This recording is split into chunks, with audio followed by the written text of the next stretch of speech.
Hello दोस्तों, नमस्कार। आज की कहानी में आपका स्वागत है। दोस्तों, मेरे पति से बच्चा नहीं हुआ तो वह मुझे बाबा के पास ले गए। मैं जब कमरे में गई तो तांत्रिक बाबा ने मुझे आंखें बंद करने के लिए कहा। फिर अचानक तांत्रिक बाबा ने, हेलो दोस्तों, मेरा नाम पूनम है। मैं एक ऐसे परिवार की रहने वाली लड़की थी जिसके परिवार के सारे ही लोग प्यार किया करते थे, लेकिन ससुराल ऐसा मिला था जहां पर मुझको कोई भी प्यार करने वाला नहीं था। मेरी शादी को 2 साल हो गए थे, पर अभी तक मैं मां नहीं बन सकी थी, जिसकी वजह से मुझे हर वक्त ताने ही सुनने को मिलते थे। हर वक्त मेरी सास मेरे पति को दूसरी शादी करने के लिए उकसाती रहती थी, लेकिन असल हकीकत क्या थी ये तो सिर्फ मैं ही जानती थी। पहले तो मैंने सोचा कि तीखे ताने मारने वाली मेरी सास को उसके बेटे की सारी हकीकत बता दूं,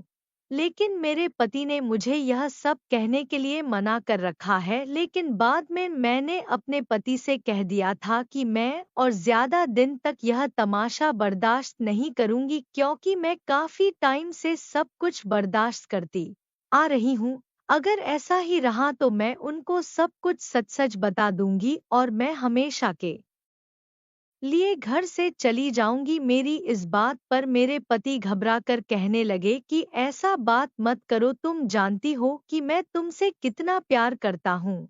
दरअसल मेरे पति पूरे मर्द नहीं थे, वह औलाद पैदा करने के काबिल नहीं थे। मैंने अपने पति से कहा कि मुझ पर जो झूठा इल्जाम लगा हुआ है वह खत्म कर दो तो मैं मान लूंगी। सच में आप मेरी कदर करते हो। मेरे शब्दों पर मेरे पति अचानक ही खामोश हो गए, लेकिन फिर एक दिन मेरे पति ने मुझसे कहा कि तुम जल्दी से तैयार हो। जो मैंने उनसे कहा कि क्यों, हम कहाँ जा रहे हैं? उन्होंने कहा कि मैं तुम्हें एक तांत्रिक बाबा के पास लेकर जा रहा हूँ।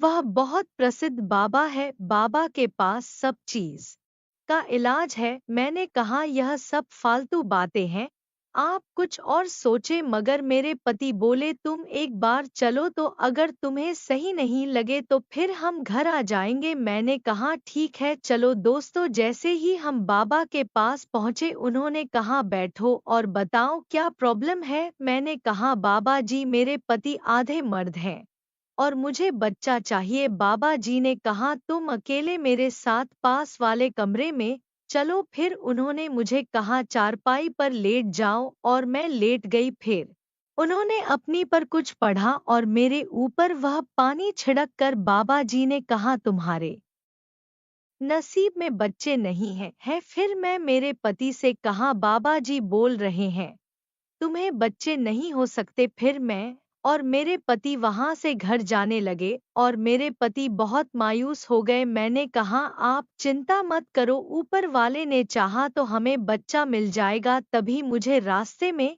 मेरी फ्रेंड मिली। मेरी फ्रेंड ने मुझे कहा कैसी हो तुम? मैं बोली ठीक हूँ। मेरी फ्रेंड बोली तुम इतनी मायूस क्यों हो? फिर मैंने उसे सब कुछ बता दिया। मेरी फ्रेंड ने कहा मैं पेट से हूँ, अगर तुझे बच्चा चाहिए तो मैं तुम्हें अपना बच्चा दे दूंगी। मैंने कहा मगर वह यूं? उसने कहा तुझे बच्चों की जरूरत है इसलिए, और वैसे भी मेरे तो बच्चे हैं। मैंने उसे कहा तेरे पति नहीं मानेंगे तो उसने कहा उन्हें मैं समझा लूंगी। और अब कुछ समय बाद मेरी फ्रेंड ने एक लड़के को जन्म दिया और उसने मुझे कहा यह लोग अब यह तुम्हारा बच्चा है। मैंने उसे गले लगाया और कहा तू मेरी सबसे अच्छी फ्रेंड है। अब यह बच्चा मैं मेरे ससुराल वालों को दिखाया और वह खुशी से पागल हो गए। अब मेरे ससुराल वाले भी मुझसे प्यार करने लगे थे। तो दोस्तों, कैसी लगी आपको यह कहानी? कमेंट बॉक्स में जरूर बताएं और हमारे चैनल को लाइक और सब्सक्राइब करना ना भूलें। यह कहानी पूरी तरह से काल्पनिक है और इसका किसी भी प्रकार से कोई संबंध किसी भी व्यक्ति विशेष या समुदाय से नहीं है। ये केवल मनोरंजन के उद्देश्य से बनाई गई है। धन्यवाद।